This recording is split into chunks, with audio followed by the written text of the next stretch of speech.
హల్లెలూయా, హల్లెలూయా. గట్టిగా హల్లెలూయా చెప్దాం ఒకసారి. మీలో ఉన్న ఎనర్జీ అంతా బయటికి చెప్తారా? ఇంకా గట్టిగా, ఇంకా గట్టిగా. నిద్రపోతున్న వాళ్ళు హల్లెలూయా చెప్పండి ఒకసారి. నిద్ర లేచి ఉన్న వాళ్ళు హల్లెలూయా చెప్పండి. నిద్ర లేస్తే ఇంకా నిద్రపోయినట్టే చెప్తుంది. గట్టిగా చెప్పండి ఒకసారి. Very good. మన జీవితంలో చాలా ప్రశ్నలు ఉంటాయి కదా, చాలా ప్రశ్నలు ఉంటాయి మనకి. ఈరోజు వాక్యం విన్న తర్వాత మీ జీవితం మారిపోతుంది అని నేను చెప్పను, అంత పెద్ద పెద్ద మాటలు మీకు చెప్పను, కానీ కొన్ని ప్రశ్నలకి సమాధానాలు దొరకవచ్చు. చెప్పండి, కొన్ని ప్రశ్నలకి సమాధానాలు దొరుకుతాయి చెప్పండి. గట్టిగా చెప్పండి.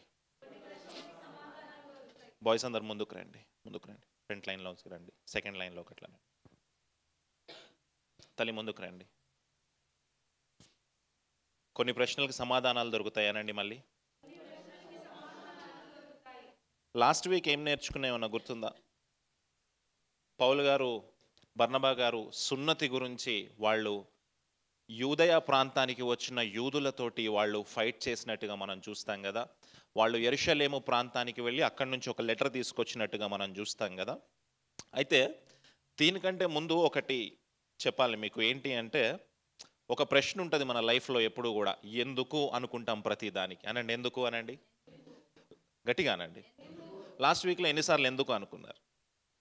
నాకే ఎందుకు, నేనే ఎందుకు, నాకే ఎందుకు ఇలా జరుగుతుంది, లేదా మా లైఫ్లోనే ఎందుకు ఇలా జరుగుతుంది, మా ఫ్యామిలీలోనే ఇలా ఎందుకు జరుగుతుంది, నాకొక్కడికే ఎందుకు ఇలా జరుగుతుంది అనుకున్నాం కదా. చాలాసార్లు ఎందుకు అని అనుకుంటాం కదా. అది ప్రశ్నగానే మిగిలిపోతుంది చాలాసార్లు మన లైఫ్లో. చాలాసార్లు ఆ ప్రశ్నగానే మిగిలిపోతుంది, దానికి సమాధానం దొరకదు. అది అన్యుల జీవితం. క్రైస్తవుల జీవితం ఏంటయ్యా అంటే, ప్రశ్నకి సమాధానం ఖచ్చితంగా దొరుకుతుంది. వెంటనే సమాధానం దొరకకపోవచ్చు, కానీ దేవుని చిత్తము, దేవుని ప్రణాళిక మన జీవితంలో నెరవేరుతున్న కొద్దీ మనకు అర్థమవుతుంది. ఓకే, ఇందుకా అనుకుంటాం. ఎందుకు కాస్త ఇందుకా అయిపోతుంది తర్వాతలో. అప్పుడు ఇమీడియట్గా మనకు ఆన్సర్ దొరకకపోవచ్చు, ఇమీడియట్గా ప్రతి ప్రశ్నకి ఆన్సర్ దొరకకపోవచ్చు. పరిచర్యలోకి రావాలనుకున్నప్పుడు, పరిచర్యలోకి దేవుడు పిలుస్తా ఉన్నప్పుడు ఎందుకు అని అడిగాను నేను. ఎందుకు ప్రభువా అని అడుగుతుంటే ఆయన అందుకే అన్నాడు. ఎందుకు అందుకు అన్న, అందుకే అన్నాడు ఆయన. తర్వాత పరిచర్యలో ముందుకు సాగిపోయే కొద్దీ, ముందుకు వస్తా ఉన్న కొద్దీ ఇందుకే అని మనకు మనం అర్థం చేసుకునే పరిస్థితి మన జీవితాల్లో ఏర్పడుతుంది. అయితే ఈరోజు ప్రసంగం అంతా కూడా ఇదే ప్రశ్న మీద. ఎందుకు అనండి, గట్టిగా అనండి. అసలు ఎందుకు ఇవి జరుగుతాయో మనకు తెలియదు. ఆ సందర్భానుసారంగా ఎందుకు అవి జరుగుతాయో మనకు తెలియదు. అయితే కాలం గడిచే కొద్దీ, ఇంగ్లీష్లో ఒక సేయింగ్ ఉంటుంది కదా, టైమ్ హీల్స్ ఎవ్రీథింగ్. సమయము ప్రతి దాన్ని, ప్రతి గాయమును మాన్పుతుంది అంటాం కదా. అలాగా ప్రతి గాయము కూడా ఆ సమయాన్ని బట్టి మాన్పుతుంది. ఈరోజు ప్రసంగంలో చూద్దాం ఎందుకు ఇవి జరిగాయి. ఎందుకు ఇవి జరిగాయి మనకైతే తెలియదు. ఈరోజు మనం చూస్తూ ఉన్న ప్రసంగంలో ఈవెంట్స్ అన్నీ ఎందుకు జరుగుతున్నాయి మనకైతే తెలియదు, కానీ సమయం కొద్దీ గాయాల్ని మాన్పుకుంటూ వచ్చాడు దేవుడు. మన దేవుడు గాయాల్ని మాన్పే దేవుడు. హల్లెలూయా. దేవుడు గాయాల్ని కట్టే దేవుడు. హల్లెలూయా. దేవుడు గాయం చేసే దేవుడు కాదు. దేవుడు గాయం చేసే దేవుడు కాదు. దేవుడు నిన్ను పరీక్షలో పెట్టొచ్చు, నువ్వు పరీక్ష గుండా వెళ్తూ ఉండొచ్చు, కానీ దేవుడు నిన్ను ఎప్పటికీ గాయం చేయడు. ఇందాక చక్కగా పాట పాడుకున్నాం కదా, తమ్ముడు జాన్ రాసిన పాట. సేవకుడు అమరావతిలో మంచి సేవ పరిచర్య చేస్తూ ఉన్నాడు. విశాల్ పాడిన పాట. ఏం పాట అది? రాజా నీ సన్నిధిలో నేనున్నాను. చక్కటి పాట. తమ్ముడితో నేను మాట్లాడుతూ ఉన్నప్పుడు మంచి అనుభవాన్ని చెప్పుకుంటూ వచ్చాడు పాట రాసేటప్పుడు. అందులో మీరు ఎంతమంది చూసారో లేదో, మంచి మాట ఉంటుంది, కోల్పోయినవన్నీ. పాడదామా ఒకసారి?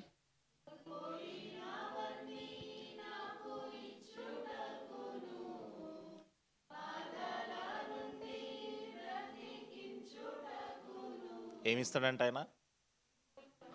కోల్పోయినవన్నీ. చెప్పండి, కోల్పోయినవన్నీ ఇచ్చువాడు ఆయన, బాధలలోంచి విడిపించువాడు ఆయన. నమ్మితే గట్టిగా ఒకసారి ఆమేన్ చెప్దాం. మీ ప్రతి సమస్యలో, ప్రతి విషయంలో, ప్రతి జీవితంలో, ప్రతి మలుపులో ఏదో కోల్పోయి ఉండొచ్చు. ఆ కోల్పోయిన ప్రతి దానికి రెండింతలు మూడింతలుగా ఆయన ఇస్తాడు. నేను మణిపూర్ వెళ్ళినప్పుడు వాళ్ళందరితోటి ఈ పాట పాడించాను. నేను మణిపురి లాంగ్వేజ్ వాళ్ళందరికీ తెలుగులో పాట పాడించాను. చక్కగా పాడారు, చక్కగా చప్పట్లు. వాళ్ళకి అర్థం తెలియదు, అయినా చక్కగా పాడారు. తర్వాత నేను అర్థం చెప్పినప్పుడు వాళ్ళందరూ కన్నీళ్ళు పెట్టుకున్నారు. కోల్పోయిన ప్రతి విషయాన్ని దేవుడు స్థిరపరుస్తాడు. ఆమేన్. గట్టిగా ఆమేన్ చెప్దాం. ఈరోజు చూద్దాం ఎందుకు అనే ప్రశ్న ఏంటి చూద్దాం. ఒకసారి అపోస్తుల కార్యములు 15వ అధ్యాయము 33వ వచనంలోకి వద్దాం. అపోస్తుల కార్యములు 15వ అధ్యాయం 33వ వచనంలోకి వద్దాం. సున్నతి కోసం ఆ డిబేట్ కోసం వాళ్ళు బయటికి వెళ్ళారు కదా, అక్కడ అపోస్తులందరూ కలిసి పేతురు కలిసి ఒక లెటర్ రాసి వాళ్ళకి ఇచ్చాడు కదా. తర్వాత ఆ లెటర్ని తీసుకొని వచ్చిన అపోస్తులు ఏం చేశారో చూద్దాం. 33వ వచనం. వారు అక్కడ కొంతకాలము గడిపి సహోదరుల యొద్ద నుండి తమను పంపిన వారి యొద్దకు వెళ్ళుటకు సమాధానముతో సెలవు పుచ్చుకొనిరి. అయితే పౌలును బర్నబాయు అంతియోకియలో నిలిచి ఇంకా అనేకులతో కూడా ప్రభు వాక్యము బోధించుచు ప్రకటించుచు నుండిరి. చూడండి, బర్నబా గారు పౌలు గారు అంతియోకియలో ఉండి అక్కడ ఇంకా అనేక మందికి ఆయన పరిచర్య చేస్తూ వాక్యం బోధిస్తూ కంటిన్యూ అవుతున్నారు. ఆలోచిద్దాం ఒకసారి. ఇద్దరు ఫ్రెండ్స్, ఇద్దరు మిత్రులు. పౌలు గారు సౌలుగా ఉన్నప్పుడు సౌలు గారు వచ్చి శిష్యుల్లో చేరాలి అనుకున్నప్పుడు శిష్యులందరూ భయపడ్డారు.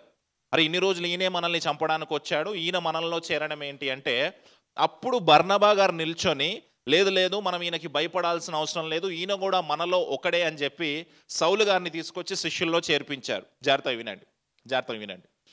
తర్వాత అంతియోకియా ప్రాంతంలో సువార్తికుడు అవసరమైనప్పుడు స్వయంగా బర్నబా గారే సౌలు గారి ఇంటికి వెతుక్కుంటూ వెళ్ళి వాళ్ళ ఊరికి వెతుక్కుంటూ వెళ్ళి సౌలు గారిని పట్టుకొని వచ్చి నీ పని ఇక్కడ ఉంది అని అక్కడ బర్నబా గారు నిలబెట్టారు సౌలు గారిని.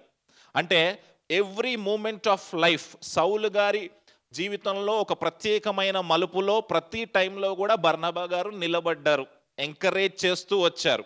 ఆలోచన చేయండి, మీ జీవితంలో చాలామంది మిమ్మల్ని ఎంకరేజ్ చేస్తూ వచ్చుండొచ్చు, ప్రతి మలుపులో మిమ్మల్ని ఎంకరేజ్ చేస్తూ వచ్చుండొచ్చు, ముందు పెడుతూ వచ్చుండొచ్చు. బహుశా వాళ్ళందరినీ మర్చిపోయామేమో. మనం మానవ నైజం కదా, అందరినీ మర్చిపోతాం మనం తొందరగా.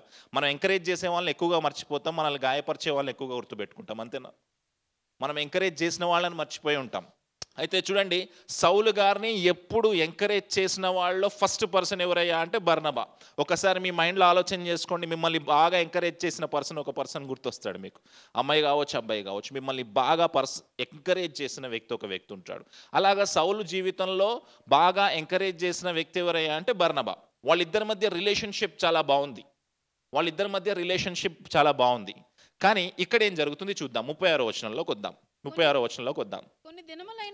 కొన్ని దినములైన తరువాత ఏ పట్టణములలో ప్రభు వాక్యం ప్రచురపరిచితమో ఆయా ప్రతి పట్టణంలో ఉన్న సహోదరుల యొద్దకు తిరిగి వెళ్ళి వారెలాగున్నారో మనము చూతమని పౌలు బర్నబాతో అనెను. జాగ్రత్త వినండి, చూడండి నన్ను ఒకసారి. పౌలు గారు బర్నబా గారు కలిసి ఫస్ట్ మిషనరీ ట్రిప్ వెళ్ళారు. 2000 మైళ్ళు ట్రావెల్ చేశారు. గుర్తుందా మీకు? 1200 మైళ్ళు ట్రావెల్ చేశారు. 2000 కిలోమీటర్స్ ట్రావెల్ చేశారు. ఎన్ని సంవత్సరాలు పట్టింది? 2 years పట్టింది కదా. ఓకే, ఎన్ని దెబ్బలు తిన్నారు? చాలా దెబ్బలు తిన్నారు. రాళ్లతో కొట్టబడ్డారు. ఆల్మోస్ట్ చనిపోయేంత స్టేజ్కి వెళ్ళారు. ఇద్దరు కలిసి అంత గొప్ప పరిచర్య చేశారు. చేసిన తర్వాత తిరిగి వచ్చిన తర్వాత ఒకరోజు పౌలు గారు బర్నబా గారితో ఏమంటున్నాడంటే, అయ్యా మనము ఫస్ట్ మిషనరీ ట్రిప్కి వెళ్ళాం కదా, ఆ సంఘాలు ఆ సహోదరులు ఎలా ఉన్నారో ఇప్పుడు చూసొద్దాం అన్నాడు. మంచి ఆలోచనే. అయితే ఇక్కడ ఇద్దరి మధ్య ఒక డిబేట్ స్టార్ట్ అవుతుంది. ఆ డిబేట్ ఎందుకు స్టార్ట్ అయింది 37వ వచనంలో చూద్దాం. అప్పుడు మార్కు అను మారు పేరు గల యోహాను వెంటబెట్టుకొని పోవుటకు బర్నబా ఇష్టపడేను. చూడండి, ఇద్దరు మాట్లాడుకుంటున్నారు. జాగ్రత్త వినండి. పౌలు గారు బర్నబా గారు మాట్లాడుకుంటున్నారు. పౌలు గారు ఏమన్నారు? మనం ఫస్ట్ టైం మిషనరీ ట్రిప్కి ఎక్కడెక్కడికి వెళ్ళామో ఆ ప్లేసెస్ని మళ్ళీ విజిట్ చేద్దాం అన్నాడు. మన ఫ్రెండ్స్ ఎలా ఉన్నారో చూద్దాం అన్నాడు. మన బ్రదర్స్ ఎలా ఉన్నారో చూద్దాం అన్నాడు. బర్నబా గారు ఏమన్నారు? 37వ వచనం చదవండి. బర్నబా గారు ఏమన్నారు? మార్కు అను మారు పేరు గల యోహాను వెంటబెట్టుకొని పోవుటకు. ఇప్పుడు బర్నబా గారు ఏమన్నారు? సరే మనం వెళ్దాము, వెళ్ళొద్దు అన్నాడా? వెళ్దాము, కానీ మనతో పాటు ఎవరిని తీసుకెళ్దాము? మార్కుని తీసుకెళ్దామన్నాడు. ఎందుకు మార్కుని తీసుకెళ్దామన్నాడు అంటే ఒక రీజన్ ఉంది. 13వ అధ్యాయంలోకి వద్దాం. వాళ్ళ ఫస్ట్ మిషనరీ ట్రిప్ మనకు అర్థమవుతుంది అక్కడ.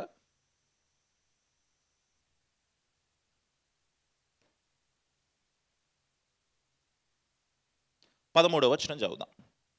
13 కాదు, ఒక్క నిమిషం ఆగండి.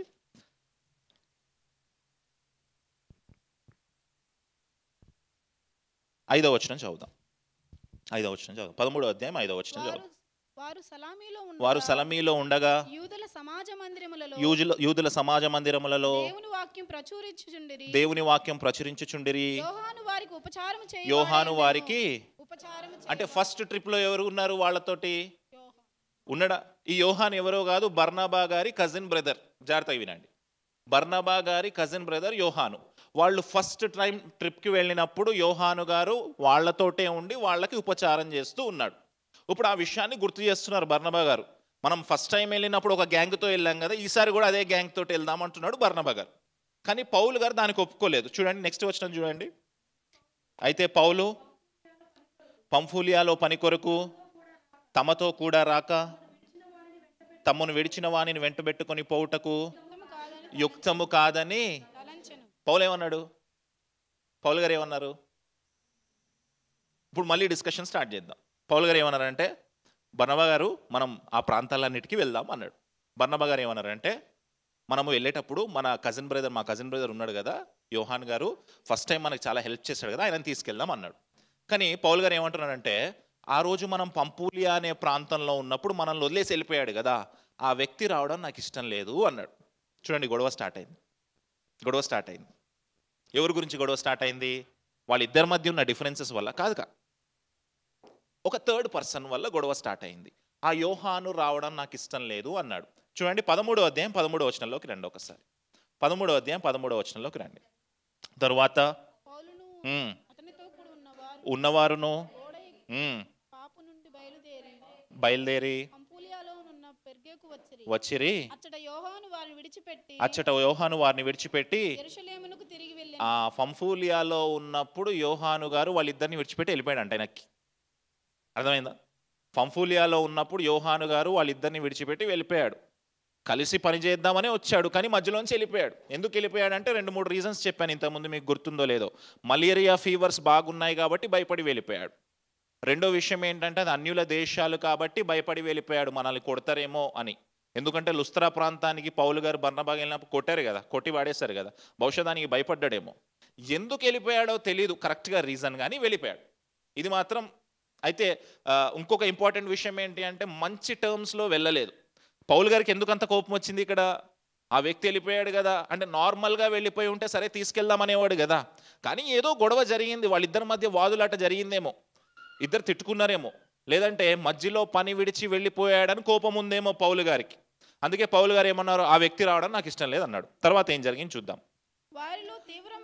వారిలో తీవ్రమైన వాదము కలిగినందున వారు ఒకరినొకరు విడిచి పౌలు గారు బర్నబా గారు అంత గొప్ప పరిచర్య చేశారు, కలిసి పరిచర్య చేశారు, కలిసి దెబ్బలు తిన్నారు.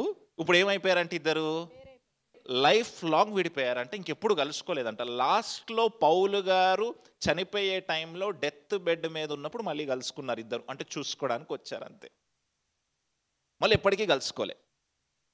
ఒక్కసారి మిమ్మల్ని క్వశ్చన్ అడుగుతాను, ఇందులో పౌలు గారు కరెక్టా బర్నబా గారు కరెక్టా? పౌలు గారి కోసం చేతులు ఎత్తండి. పౌలు గారు కరెక్ట్ అన్న వాళ్ళు చేతులు ఎత్తండి. బర్నబా గారు కరెక్ట్ అన్న వాళ్ళు చేయెత్తండి. ఏది ఎత్తకపోతే దేవుడు పైనుంచి ఆమె అంటాడు, తదాస్తుంటాడు, జాగ్రత్త మరి, ఏదో ఒక సైడ్ ఉండాలా మనం. పౌలు గారి కోసం చేతులు ఎత్తు. పౌలు గారు కరెక్ట్ అన్న, విన్నారు కదా డిస్కషన్. ఎవరిది కరెక్ట్ ఆర్గ్యుమెంట్ అనిపిస్తుంది మీకు? ఎవరిది కరెక్ట్ ఆర్గ్యుమెంట్ అనిపిస్తుంది? పౌలు గారు అన్న వాళ్ళు చేయెత్తండి, జెన్యున్గా చేయెత్తండి, పర్వాలేదు. ఓకే, బర్నబా గారు అన్న వాళ్ళు చేయెత్తండి. సాయి దేనికి ఎత్తట్లేదు. ఓకే, ఇప్పుడు పౌలు గారికి బర్నబా గారి మధ్య అంత డిబేట్ రావడానికి యోహానే కారణమై ఉండొచ్చు. ఇంకొక కారణాన్ని మీకు చూపిస్తా. గలతీయులకు రాసిన పత్రిక 2వ అధ్యాయం 11వ వచనం. గలతీయులకు రాసిన పత్రిక 2వ అధ్యాయం 11వ వచనం. 2:11. అయితే కనుక ఎదిరించి తిని ఏలైనగా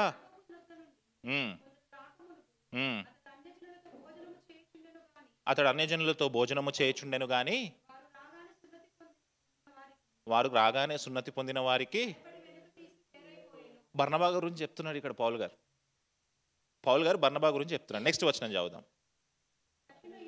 తక్కిన యూదులను అతనితో కలిసి మాయావేషము వేసుకొనిరి గనుక బర్నబా కూడా వారి వేషధారణము చేత. లాస్ట్ వీక్ డిబేట్ గుర్తుందా?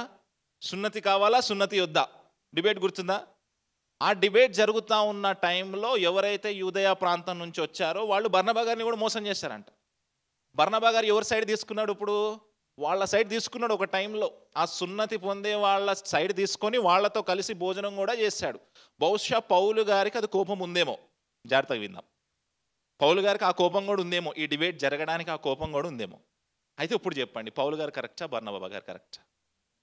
పౌలు గారు అన్న వాళ్ళు చేయొద్దండి. ఇది కూడా ఈ రీజన్ కూడా విన్నారు కదా. పౌలు గారు అన్న వాళ్ళు చేయొద్దండి, బర్నబా గారు అన్న వాళ్ళు చేయొద్దండి. ఓకే, మనందరికీ పౌలు గారు చాలా ఇష్టం కాబట్టి, పౌలు గారు గొప్ప పరిచర్య చేశారు కాబట్టి మనం పౌలు గారే కరెక్ట్ అనుకుంటాం. కానీ ఇద్దరు కరెక్టే. దైవ సేవకులు ఇద్దరు కరెక్టే. ఇక్కడ ఎవరిది తప్పు లేదు. లాస్ట్ వీక్ మనం డివిజన్స్ గురించి మాట్లాడుకున్నాం. లాస్ట్ ఫ్రైడే మనము సంఘాలు విడిపోవడం గురించి మాట్లాడుకున్నాం. సేవకుల మధ్య సమస్యలు ఉండొచ్చు, ఇద్దరు సేవకుల మధ్య సమస్యలు ఉండొచ్చు, ఆత్మానుసారమైన సమస్యలు ఉండొచ్చు, వాక్యము సంబంధించిన సమస్యలు ఉండొచ్చు, సువార్త సంబంధించిన సమస్యలు ఉండొచ్చు, సంఘము గూర్చిన సమస్యలు ఉండొచ్చు. కానీ ఏ సేవకుడు తప్పు కాదు. You have to always look at his passion. వీళ్ళిద్దరు దేని కొరకు కొట్టుకున్నారు? యోహాన్ గురించి కొట్టుకోలే. వాళ్ళిద్దరు ప్యాషన్ కోసం కొట్టుకున్నారు. మనం కలిసి ఇంత గొప్పగా పరిచర్య చేద్దాం అనే ప్యాషన్ కోసం కొట్టుకున్నారు. వాళ్ళిద్దరిలో మీరు ఆలోచిస్తే వాళ్ళిద్దరిది ఒకటే ఆలోచన. ఏంటి అంటే, మన ఇద్దరము సువార్త పరిచర్య చేయాలి. అంతకు మించి వాళ్ళలో ఏ ఆలోచనలు లేవు. వచ్చిన డబ్బులు పంచుకోవడంలో వాళ్ళకేమీ కొట్లాటలు రాలే. ఆస్తి తగాదాలు రాలే. భూమి కోసం తగాదా రాలే. ఈ చర్చ్ నాదంటే నాది అని తగాదా రాలే. సువార్త పరిచర్య విషయంలో ఇద్దరికీ తగాదా వచ్చింది. అయితే ఇక్కడ నేను పర్సనల్గా ఏమంటానంటే పౌలు గారిది తప్పు. పౌలు గారిది తప్పు. పౌలు గారు అంత హార్ష్గా డీల్ చేయకుండా ఉండాల్సింది. నా పర్సనల్ ఒపీనియన్. మీకు ఏదైనా ఉండొచ్చు. పౌలు గారు మనందరికి ఇష్టమై ఉండొచ్చు, చాలా ఫేమస్ అయి ఉండొచ్చు. కానీ పౌలు గారు ఆ టైంలో అంత హార్ష్గా డీల్ చేయకుండా ఉండాల్సింది. ఏమైంది? యోహాను మార్కు వస్తే తప్పు చేశాడు. కానీ యోహాను మార్కు వస్తే ఏమైంది? మళ్ళీ సరి చేసుకునే సెకండ్ ఛాన్స్ ఉంది కదా. అయితే మీకు ఇంకొక సందర్భాన్ని చూపిస్తాను. కొరింథీయులకు రాసిన మొదటి పత్రిక 16వ అధ్యాయం 12వ వచనం. కొరింథీయులకు రాసిన మొదటి పత్రిక 16వ అధ్యాయం 12వ వచనం. సహోదరుడైన అపోలోను గూర్చిన సంగతి ఏమనగా, అతడు సహోదరులతో కూడా మీ యొద్దకు వెళ్ళవలెనని నేను అతన్ని చాలా బతిమాలు కొంటిని. కానీ ఇప్పుడు వచ్చుటకు అతనికి ఎంత మాత్రమును మనసు లేదు. వీలైనప్పుడు అతడు, చూడండి, ఫస్ట్ టైం యోహాన్ మార్కు గారు వస్తాను అంటే పౌలు గారు ఏమన్నారు? రావడానికి వీలు లేదన్నాడు. ఎందుకు? అప్పుడు మనల్ని వదిలేసి వెళ్ళిపోయాడు కదా, ఆయన రావడానికి వీలు లేదన్నాడు. మొండిగా నిలబడ్డాడు. ఇప్పుడు పౌలు గారు పరిచర్యలో ముందుకెళ్లే కొద్దీ అపోలో అనే ఒక వ్యక్తి వచ్చాడు పక్కకి. అపోలో గారిని వాళ్ళతో కొంచెం ఉండయ్యా అని బతిమలాడుకున్నారంట పౌలు గారు. అపోలో ఏమన్నాడు? నాకు ఇష్టం లేదు, నేను రానన్నాడు. యోహాన్ మార్క్ ఎలా చెప్పాడు, అపోలో కూడా అలాగే చెప్పాడు. నాకు ఇష్టం లేదు, నేను రానన్నాడు. పౌలు గారు ఏమైనా చేశారు అక్కడ? చదవండి మళ్ళీ ఒకసారి ఆ లైన్ అపోలో గూర్చిన విషయంలో. ఏమనగా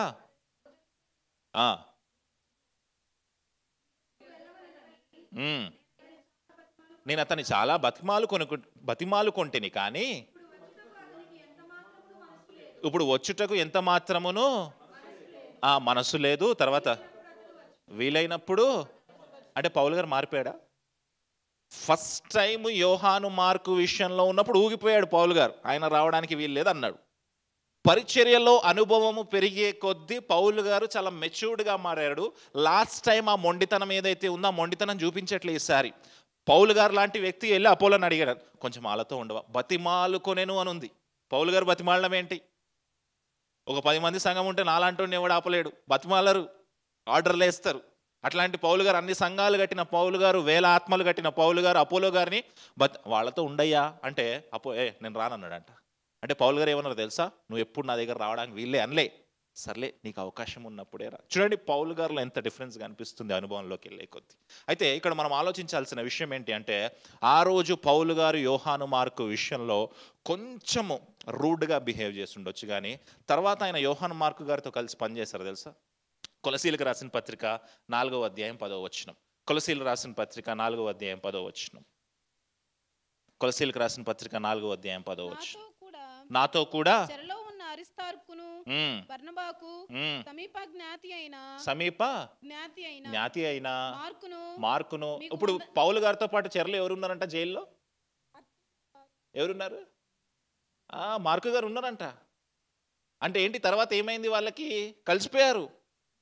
తర్వాత కలిసిపోయి పరిచర్య చేశారు కాబట్టి ఇద్దరు కలిసి జైల్లోకి వెళ్ళారు. ఆలోచన చేద్దాం ఒక్కసారి. అప్పుడు ఆ రోజు చాలా రూడ్గా అయిన రావడానికి వీల్లేదన్న పౌలు గారు తర్వాత సెకండ్ ఛాన్స్ ఇచ్చిన తర్వాత వాళ్ళిద్దరూ కలిసి పరిచర్య చేస్తే వాళ్ళిద్దరూ కలిసి జైల్లోకి కూడా వెళ్ళారంట. ఇప్పుడు ఆలోచన చేద్దాం, ఎంతమందితో గొడవలు పెట్టుకొని ఉంటారు మీరు? ఎంతమంది బంధువులతో మాట్లాడడం మానేసి ఉంటారు మీరు? ఎంతమంది ఫ్రెండ్స్తో మాట్లాడడం మానేసి ఉంటారు మీరు? సెకండ్ ఛాన్స్ ఇచ్చారా? ఇస్తే దేవునికి స్తోత్రం, హల్లెలూయా చెప్పండి. చెప్పరు, ఇవ్వలేదు కాబట్టి. చూడండి, పౌలు గారు సెకండ్ ఛాన్స్ ఇచ్చాడంట. మొదట తన సేవానుభవంలో చాలా ఊగిపోయి మాట్లాడిన పౌలు గారు తర్వాత తన సేవానుభవంలో ముందుకు వెళ్ళే కొద్దీ తనను తాను తగ్గించుకుంటూ తన సేవని ముందుకి తీసుకొని వెళ్ళాడు.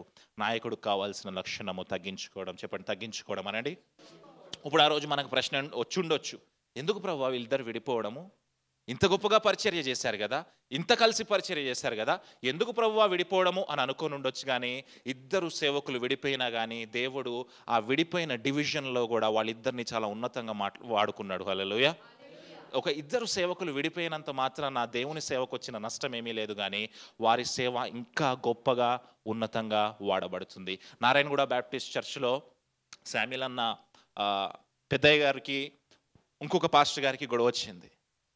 ఒక పాస్టర్ గారికి ఇంకో పాస్టర్ గారికి గొడవ వచ్చింది, విడిపోయారు. నారాయణగూడ బ్యాప్టిస్ట్ చర్చ్ దాదాపు 3000 సంఘం, అది నాకు తెలిసి చిన్నప్పటి నుంచి నేను చూస్తూ ఉన్నది. అయితే ఒక సేవకుడికి ఇంకో సేవకుడికి గొడవ వచ్చింది. ఇంకో సేవకుడు వెళ్ళిపోయి ఎల్బీ నగర్ బ్యాప్టిస్ట్ చర్చ్ అని పెట్టుకున్నాడు, యూనివర్సల్ బ్యాప్టిస్ట్ చర్చ్ అని పెట్టుకున్నాడు సొంతంగా. అయితే రెండు సంఘాలు కూడా ఈరోజు అదొక 3000 అయింది, ఇదొక 3000 అయింది. హల్లెలూయా.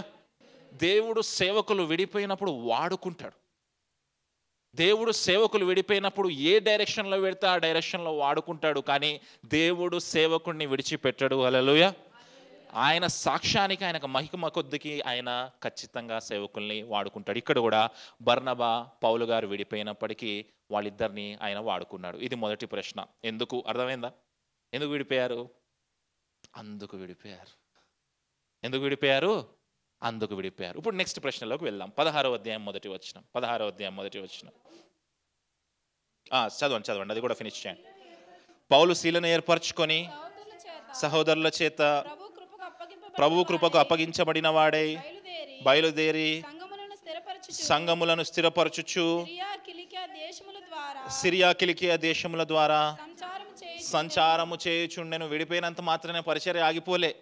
బర్నబా గారేమో కుప్రాకి వెళ్ళిపోయారు, అక్కడ పరిచర్య చేస్తున్నారు. పౌలు గారేమో ఇంకో చోటుకి వెళ్ళిపోయారు, అక్కడ పరిచర్య చేస్తారు. ఎవరి పరిచర్య వాళ్ళు చేస్తానే ఉన్నారు. 16వ అధ్యాయం మొదటి వచనం. పౌలు దెర్బేకును లుస్త్రాకును వచ్చెను. పౌలు ఎక్కడికి వచ్చాడంట? లాస్ట్ టైం ఇక్కడికి వచ్చినప్పుడు ఏం జరిగింది గుర్తుందా? రాళ్లతో కొట్టి చంపేయబోయారు, గుర్తుందా? ఓకే, ఒకసారి మ్యాప్ చూద్దాం. పౌలు గారి యొక్క సెకండ్ మిషనరీ పరిచర్య ప్రారంభమవుతుంది. టీవీ అటు ఉంది కాబట్టి మెండెప్పు వస్తుంది. గట్టిగా ప్రార్థన చేయండి, ఇక్కడ కూడా ఒక టీవీ కావాలి. ఆమేన్. గట్టిగా చెప్పండి. చూడండి, మ్యాప్ అర్థం కావడానికి కొంచెం ఇబ్బందిగా ఉండొచ్చు. పౌలు గారు అంతియోకులో ఉన్నారు. అంతియోక్ కనిపిస్తుందా? జూమ్ చేయండి ఒకసారి, జూమ్ చేయండి. ఆ రైట్ సైడ్లో అంతియోక్ ఏమన్నా కనిపిస్తుందా? పౌలు గారు ఇప్పుడు అక్కడి నుంచి ఎక్కడికి వెళ్ళారు? లిస్త్రా, దెర్బే అనే ప్రాంతాలు కనిపిస్తున్నాయా? లాస్ట్ టైం అక్కడికి వెళ్ళినప్పుడు ఏం జరిగింది? మీరే దేవుళ్ళు అని చెప్పి బలిపీఠం కట్టి తర్వాత కొట్టి చంపే ప్రయత్నం చేశారు. గుర్తుంది కదా స్టోరీ అంతా. పౌలు గారు మళ్ళీ అక్కడికి వెళ్తున్నారు. అక్కడికి వెళ్ళిన తర్వాత ఏం జరిగింది చూద్దాం. తర్వాత వచ్చిన అక్కడ తిమోతి అని ఒక జాగ్రత్త వినండి, ఇటు చూడండి అన్నది. పౌలు గారి ఫస్ట్ మిషనరీ పరిచర్య 2000 కిలోమీటర్లు, 2 సంవత్సరాలు, ఎన్నో దెబ్బలు, ఎన్నో అవమానాలు, ఎన్నో తిట్లు, చనిపోయేంత పరిస్థితి. ఇప్పుడు పౌలు గారి సెకండ్ మిషనరీ పరిచర్య స్టార్ట్ అవుతుంది. ఫస్ట్ మిషనరీ పరిచర్యకి సెకండ్ మిషనరీ పరిచర్యకి మధ్య దాదాపు 3 నుంచి 5 సంవత్సరాల గ్యాప్ ఉంది. ఫస్ట్ టైం పౌలు గారు మిషనరీ పరిచర్యకి వెళ్ళినప్పుడు అక్కడ సంఘాలు లేవు. సెకండ్ టైం మిషనరీ పరిచర్యకు వెళ్ళిన చోట ప్రతి చోట ఆయన సంఘాన్ని ఏర్పాటు చేసుకుంటూ వచ్చాడు. దాదాపు 70 సంఘాల దాకా కట్టాడు అనేది చరిత్ర, ఎగ్జాక్ట్ నెంబర్ మనకి తెలియదు. సెకండ్ టైం మిషనరీ జర్నీకి వెళ్ళాడు, థర్డ్ టైం మిషనరీకి జర్నీకి వెళ్ళాడు. అలాగే ఆయన లైఫ్ లాంగ్ ఆయన ట్రావెల్ చేసిన కిలోమీటర్స్ 22,300 దాదాపు. ఎంత? దేనికోసము? పరిచర్య కోసము, సువార్త భారం కోసము. రోజు ఆఫీస్కి ఎన్ని కిలోమీటర్లు వెళ్తాం మనము?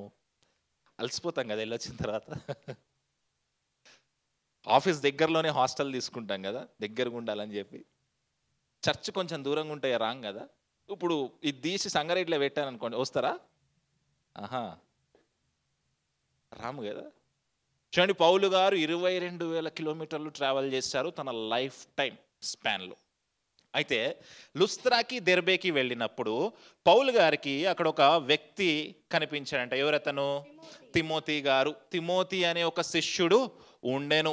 జాగ్రత్త వినండి, తిమోతి గారికి అప్పుడు 15 సంవత్సరాలు. ఎన్ని సంవత్సరాలు? తిమోతి ఎవరంట? తిమోతి ఎవరు? ఎన్ని సంవత్సరాలు? మీరు 15 సంవత్సరాలు అప్పుడు ఏం చేస్తున్నారు? సాయి ఏజ్ ఎంత ఇప్పుడు? ఏం చేస్తున్నావు? 15 సంవత్సరాల వయసులో శిష్యుడయ్యాడంట తిమోతి. తర్వాత వచనం చూద్దాం. అతడు విశ్వసించిన యొక్క యూదురాలి కుమారుడు. అతడు విశ్వసించిన యొక్క యూదురాలి కుమారుడు. 2 తిమోతి పత్రిక 1వ అధ్యాయం 5వ వచనం. తొందర తీయండి. తిమోతికి రాసిన 2వ పత్రిక 1వ అధ్యాయం 5వ వచనం. ఫాస్ట్గా తీయాలి.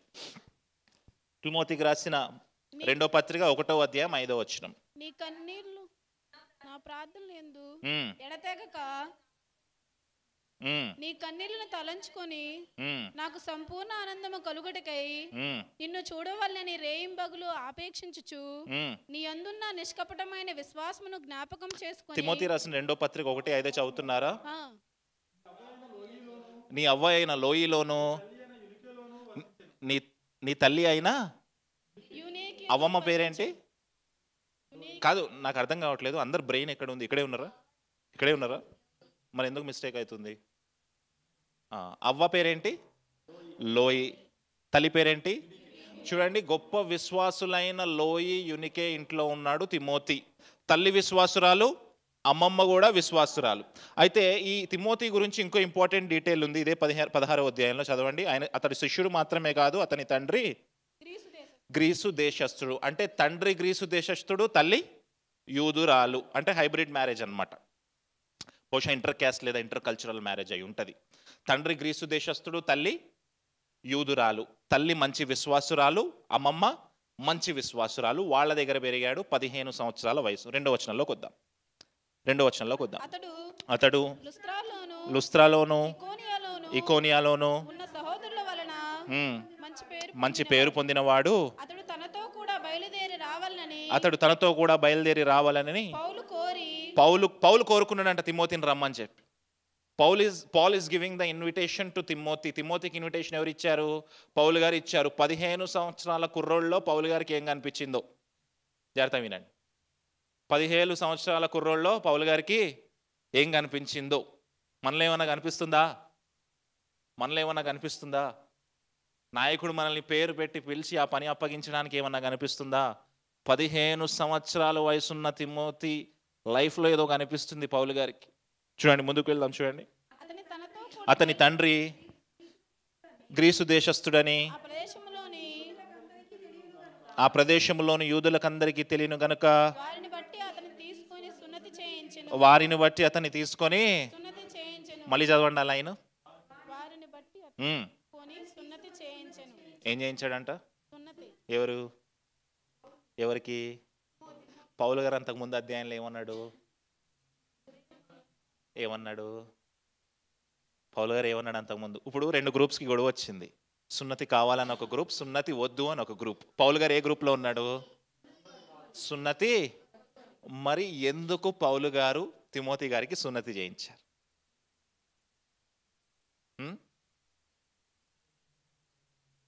పౌలు గారు ఎందుకు తిమోతికి సున్నతి చేయించాడు? ఎందుకు చేయించాడు? ఎందుకు చేయించాడు? సున్నతి వద్దు అని చెప్పిన పౌలు గారు, ఇంకో విషయం ఏంటి తెలుసా, పౌలు గారు స్వయంగా ఆయన సున్నతి చేశాడంట. ఎందుకు చేశాడు?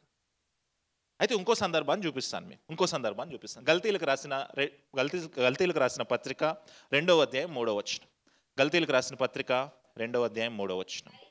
అయినను నాతో కూడానున్న తీతు గ్రీసు దేశస్థుడైనను అతడు సున్నతి పొందుటకు ఏంటంట? ఇంకొక శిష్యుడు ఉన్నాడు పౌలు గారికి, ఆయన పేరేంటి? తీతుకు. ఆయన కూడా ఎవరు? గ్రీసు దేశస్థుడు, సేమ్ తిమోతి లాగానే. అయినను సున్నతి పొందుటకు ఎందుకు బలవంత పెట్టలేదు? తిమోతికి ఎందుకు సున్నతి చేయించాడు? తీతుకి ఎందుకు సున్నతి చేయించలేదు? పౌలు గారు నేను ఆయన్ని బలవంత పెట్టలేదు అంటున్నాడు. ఎందుకు తిమోతి గారిని బలవంత పెట్టి సున్నతి చేయించాడు? ఎందుకు తీతు గారికి సున్నతి చేయించలేదు? ఫస్ట్లో ఒక క్వశ్చన్ అడిగాను కదా, ఎందుకు ఎందుకు ఎందుకు పౌలు గారు బర్నబా గారు విడిపోయారు? ఎందుకు పౌలు గారు సున్నతి చేయించాడు? ఆన్సర్ అక్కడే ఉంది, మీరు తీక్షణంగా గమనిస్తే. అతని తండ్రి గ్రీసు దేశస్థుడని ఆ ప్రదేశములో ఉన్న యూదులకందరికీ తెలియను గనుక వారిని బట్టి అతని తీసుకొని సున్నతి ఎవరి కోసం సున్నతి చేయించాడు? పౌలు గారు రక్షణ కోసం సున్నతి చేయించలేదు. అక్కడ యూదుల ఆడియన్స్ ఉన్నారు, జీవిష్ ఆడియన్స్ ఉన్నారు, వాళ్ళ కోసము నేను సున్నతి చేశాను అంతే తప్ప దానికి రక్షణకి ఎలాంటి సందర్భము లేదు. జాగ్రత్తగా ఆలోచిద్దాం, ఈ విషయాన్ని జాగ్రత్తగా ఆలోచిద్దాం. అసలు సున్నతి వద్దు అన్న పౌలు తిమోతికి సున్నతి ఎందుకు చేశాడు? స్వయంగా ఆయన ఎందుకు చేశాడంటే, యూదుల దగ్గరికి వెళ్ళినప్పుడు వాళ్ళు సున్నతి లేకపోతే ఈయనని యాక్సెప్ట్ చేయరు కాబట్టి, వాళ్ళు సువార్తని కూడా యాక్సెప్ట్ చేయరు కాబట్టి, సరే సున్నతి చేసేద్దాం, ఇది మనకెందుకు అడ్డుగా ఉండాలి అనే విషయం ద్వారా, అనే ఆలోచన ద్వారా ఆయన సున్నతి చేసేసాడు. మన భాషలో అర్థమయ్యేలాగా మీకు చెప్తా. నేను ఒక చర్చికి వెళ్ళాను ప్రసంగం చెప్పడానికి. గెడ్డం ఉందని చెప్పనివ్వలేదు వాళ్ళు, అంటే గెడ్డం ఉంటే రావద్దన్నారు. ఓకే, నెక్స్ట్ టైం మళ్ళీ ఆ చర్చి వాళ్ళు పిలిచారు నన్ను ప్రేమను బట్టి. నెక్స్ట్ టైం మంచిగా నీట్గా ట్రిమ్ చేసుకొని షేవ్ చేసుకొని వెళ్ళా. ఇప్పుడు ఆలోచన చేయండి, ఫస్ట్ టైం వాళ్ళు బియర్డ్ ఉంది కాబట్టి రానివ్వలేదు కాబట్టి, సెకండ్ టైం కూడా మళ్ళీ నేను బియర్డ్తో వెళ్తే ఏం చేస్తారు వాళ్ళు? రానివ్వరు. ఇప్పుడు నాకు కావాల్సిన ఇంపార్టెంట్ థింగ్ ఏంటి? బియర్డా గాస్పలా? బియర్డ్ ఎంత? ఇంకొక సందర్భం చెప్తా మీకు. లాస్ట్ మండే అనుకుంటే కదా, మహేష్ లేడా? లాస్ట్ మండే అంతకుముందు మండే నేను ఆదిత్య అన్న మహేష్ ఒక చోటికి వెళ్ళాం. ఓకే, సీక్రెట్ క్రిస్టియన్స్ వాళ్ళు క్రిస్టియన్స్ అనే సంగతి వాళ్ళ ఫ్యామిలీలో కూడా ఎవరికీ తెలియదు. సీక్రెట్ క్రిస్టియన్స్ ప్లేస్కి వెళ్ళాం.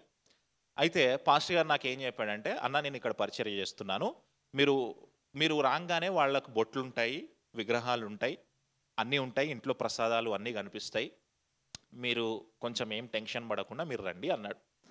అయితే ఇప్పుడు నేను ప్రార్థన చేశాను, ప్రభువా ఇలాంటి చోటికి నేను వెళ్ళకూడదా? ప్రభు వెళ్ళమన్నాడు. ఇప్పుడు ఆలోచన చేద్దాం, వాళ్ళందరూ బొట్లు పెట్టుకొని ఉన్నారు కాబట్టి, అక్కడ విగ్రహాలు ఉన్నాయి కాబట్టి, అక్కడ అగరబత్తిలు అంటించారు కాబట్టి, నేను వెళ్ళడం కరెక్టా రాంగా? నేను వెళ్ళకూడదా? వెళ్ళొచ్చు అని బాగానే చెప్తారు మీకు, మీరు బాగానే ఉంటుంది, వెళ్ళేది నేను కదా, నా స్పిరిట్ డిస్టర్బ్ అవుతుంది కదా. ఇప్పుడు వాక్యాన్ని వాక్యముగా, అక్షరాన్ని అక్షరముగా పట్టుకొని దేవుడు విగ్రహారాధికుల దగ్గరికి వెళ్ళొద్దన్నాడు కాబట్టి నేను మానేశాను అనుకుందాం. ఏం జరుగుతుంది? ఏం ఆగిపోతుంది? సువార్త ఆగిపోతుంది. కానీ దేవుని స్తోత్రం, నేను ఆదిత్యన్న మేము ముగ్గురం చక్కగా వెళ్ళాం, సువార్త పరిచర్య చేశాం. పక్కనే అగరబత్తులు అంటించారు ఒక విగ్రహానికి, అగరబత్తులు పక్కనే నించొని అద్భుతంగా ప్రసంగించాను. దేవుడు ఆ రోజు వాళ్ళతో మాట్లాడాడు. సీక్రెట్ క్రిస్టియన్స్ అందరూ కూడా మంచిగా స్తుతించారు. చివరిలో ఒక తల్లిగారు వచ్చి చాలా ఏడ్చింది, ప్రభు నాతోటే ఈరోజు మాట్లాడాను. హల్లెలూయా. ఏం ఆగిపోయేది నేను వెళ్ళకపోతే? ఏమాగిపోయేది? సువార్త ఆగిపోయేది.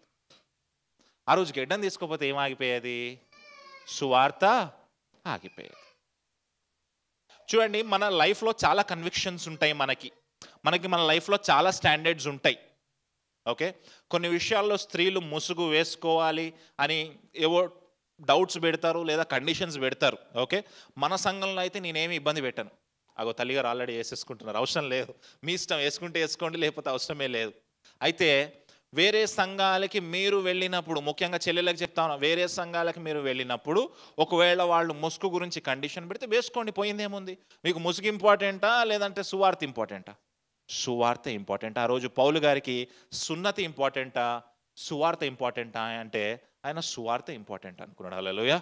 అందుకే తిమోతి గారికి సున్నతి చేయించారు. అర్థమైందా? మొన్న మీటింగ్ వెళ్ళినప్పుడు మనం అసలు ఎక్కడికి వెళ్ళినా ముక్క లేకపోతే భోజనం చేయము.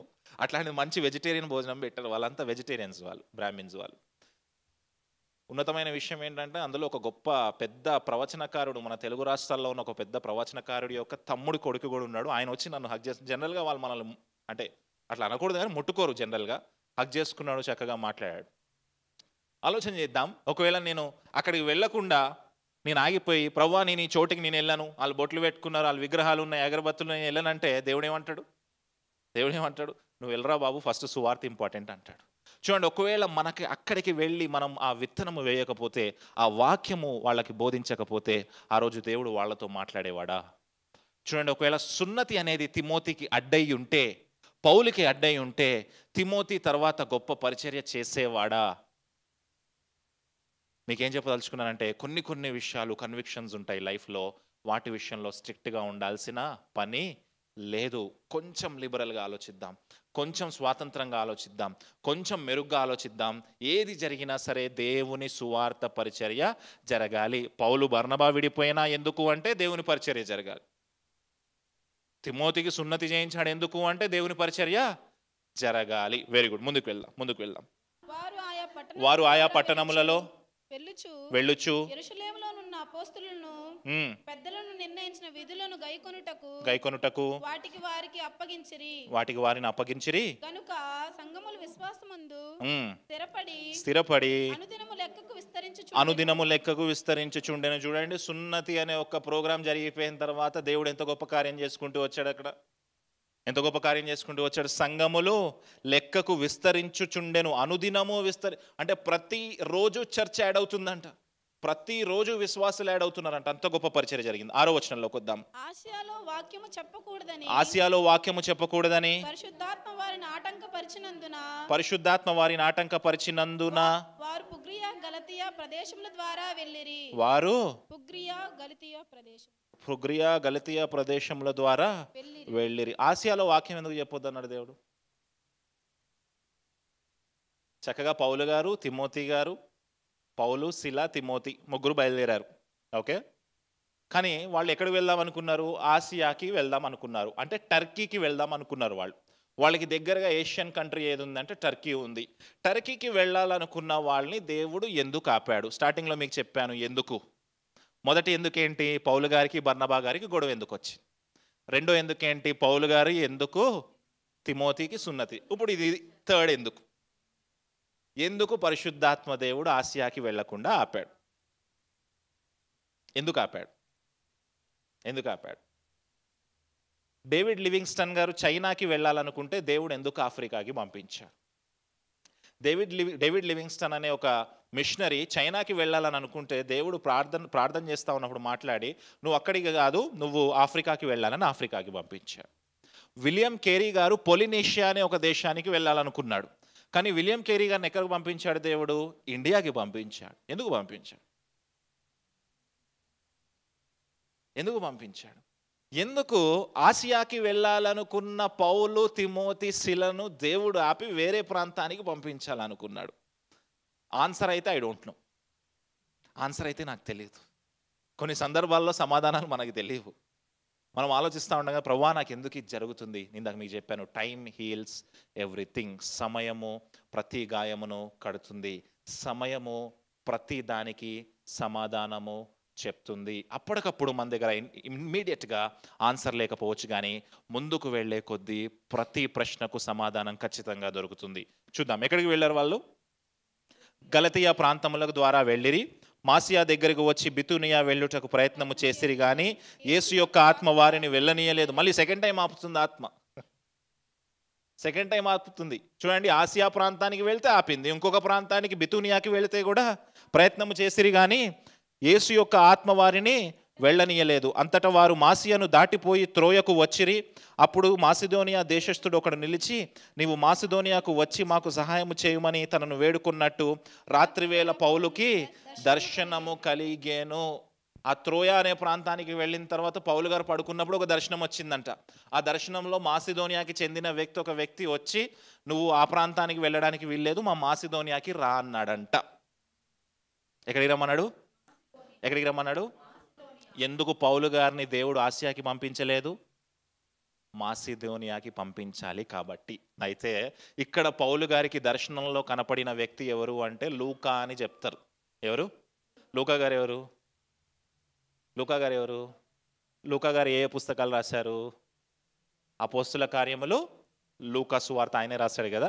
అయితే ఈ లూకా గారే ఆయనకి కనిపించి ఆయనని అక్కడికి రమ్మని పిలిచాడేమో అంటారు. తర్వాత పౌలు గారు ఏం చేశారు చూద్దాం. అతనికి ఆ దర్శనం కలిగినప్పుడు వారికి సువార్త ప్రకటించుటకు దేవుడు మమ్మల్ని పిలిచి ఉన్నాడని మేము నిశ్చయించుకొని మాసిదోనియాకు బయలుదేరుటకు యత్నము చేసితిమి. మేము మాసిదోనియాకు బయలుదేరుటకు ఇక్కడ మీరు ఒక విషయాన్ని గమనించారా? ఇప్పటి వరకు ఈ అపోస్తుల కార్యం రాసిన ఆయన లూకా గారు ఏమని చెప్పాడు మనకి? యేసు ఆత్మ వారిని వెళ్ళనీయలేదు, వారు అక్కడికి వెళ్ళడానికి ప్రయత్నం చేశారు, వారు వారు వారు అన్నాడా? ఇక్కడ 10వ వచనంలో ఏం చేశాడు చూడండి, ఆయన ఏమంటున్నాడు చూడండి. అతనికి ఆ దర్శనము కలిగినప్పుడు వారికి సువార్త ప్రకటించుటకు దేవుడు ఎవరిని పిలిచారు? మమ్మల్ని పిలిచి ఉన్నాడని మేము నిశ్చయించుకొని వెంటనే మాసిదోనియాకు బయలుదేరుటకు యత్నము చేసితిమి. ఇప్పటి వరకు ఎవరు స్టోరీ చెప్తున్నాడు? లూకా గారు. ఇప్పుడు లూకా గారు నేను అనుకుందాం, జాగ్రత్త వినండి. వాళ్ళిద్దరు స్టోరీ చెప్పాను ఇప్పటి వరకు నేను. వాళ్ళు అక్కడికి వెళ్ళారు, వాళ్ళు అక్కడ కొట్టారు, వాళ్ళు అక్కడ తన్నులు తిన్నారు, వాళ్ళు అక్కడ చనిపోబోయారు, వాళ్ళు అక్కడికి వెళ్దాం అనుకున్నారు, దేవుడు ఆత్మ వెళ్ళనీయలేదు. ఇప్పుడు ఏమంటున్నాను తెలుసా? 10వ వచనంలో మేము వెళ్దాం అనుకున్నాము అంటున్నాడు. అంటే ఏం జరిగింది అక్కడ?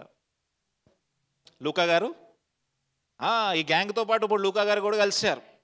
ఇప్పటి వరకు మీరు చదివిందంతా వారు వారు వారు, ఇక్కడ నుంచి మీరు చదివేదంతా మేము మేము మేము. టోటల్ ఎంతమంది అయ్యారు గ్యాంగ్లో? 4 అయ్యారు. మొదటి వ్యక్తి ఎవరు?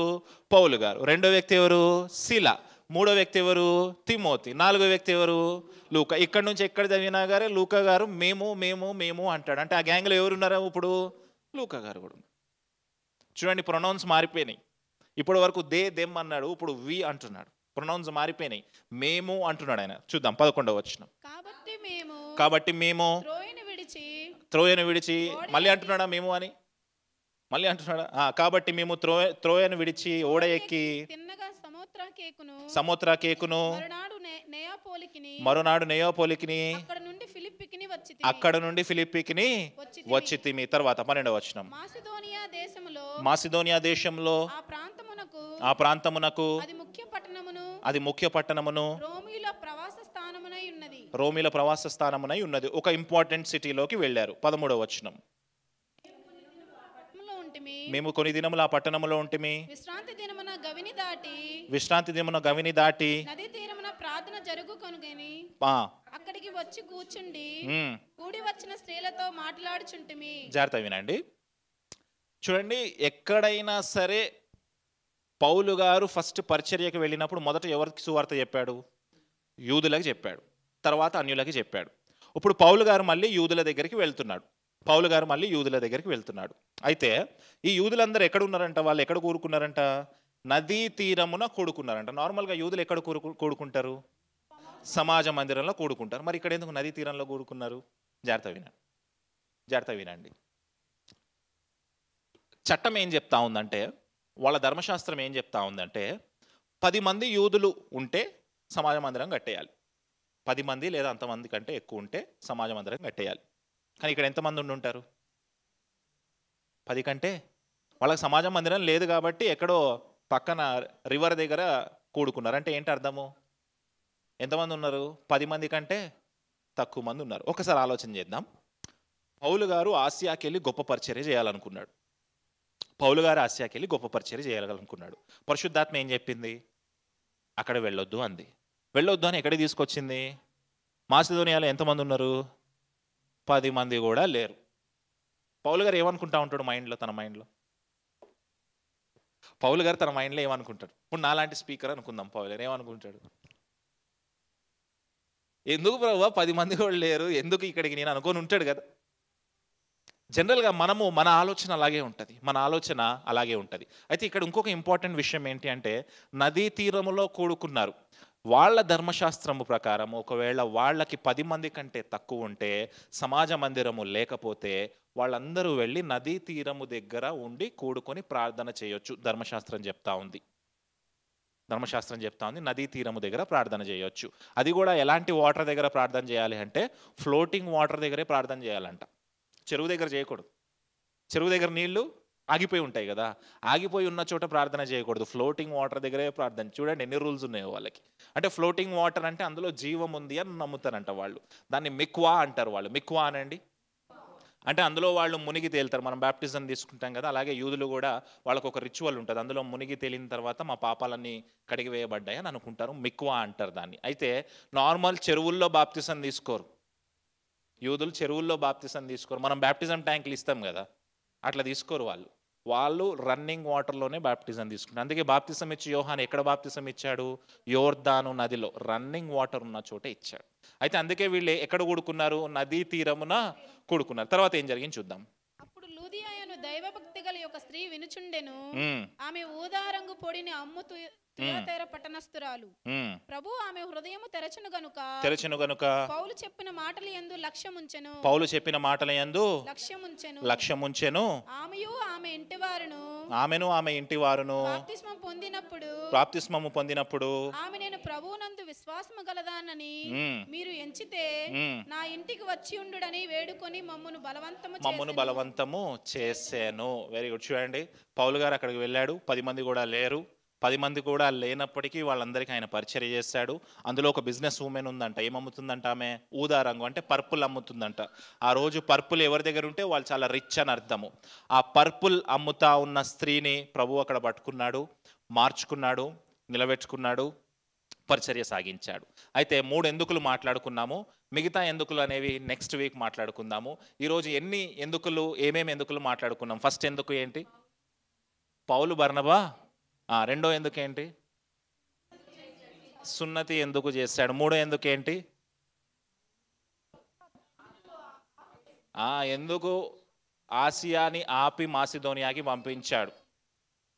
10 మంది కూడా లేని చోటికి ఒక సేవకుడిని, పౌలు లాంటి సేవకుడిని ఎందుకు పంపించాడు. ఒక 5గురు ఉన్నారంటే వాక్యం చెప్పడానికి వెళ్తామా? ఫస్ట్ క్వశ్చన్ ఏంటి తెలుసా మా సేవకులది? ఎంతమంది వస్తారు అడుగుతున్నారా? దేవుని స్తోత్రం. 2 ఉంటే కూడా వెళ్ళాను నేను. హల్లెలూయా. ఒక్కరుంటే కూడా వెళ్తా. హల్లెలూయా. వావ్ చర్చ్ గుర్తుపెట్టుకోవాలా. రేపొద్దున పరిచర్యలోకి వెళ్ళినప్పుడు ఒక్కళ్ళు ఉన్న వాక్యం చెప్పడానికి వెళ్ళాలా, ఒక్కళ్ళు ఉన్న వాడబడడానికి వెళ్ళాలా. పౌలు గారంత గొప్ప సువార్థికుడే దేవుడు ఎక్కడ తీసుకొని వెళ్ళాడు? 10 మంది కూడా లేని చోటికి దేవుడు తీసుకొని వెళ్ళాడు. ఒకవేళ మీ జీవితంలో మీకు అలాంటి సందర్భం వచ్చినప్పుడు తిరిగి ఎందుకు అని ప్రశ్నించకండి.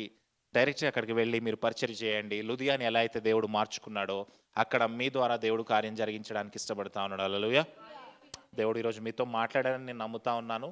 ఓన్లీ హాఫ్ మాత్రమే తీసుకున్నాను, టైం అయింది. మిగతా హాఫ్ నెక్స్ట్ వీక్ చెప్పుకుందాం. దేవుడి వాక్యాన్ని దీవించును గాక.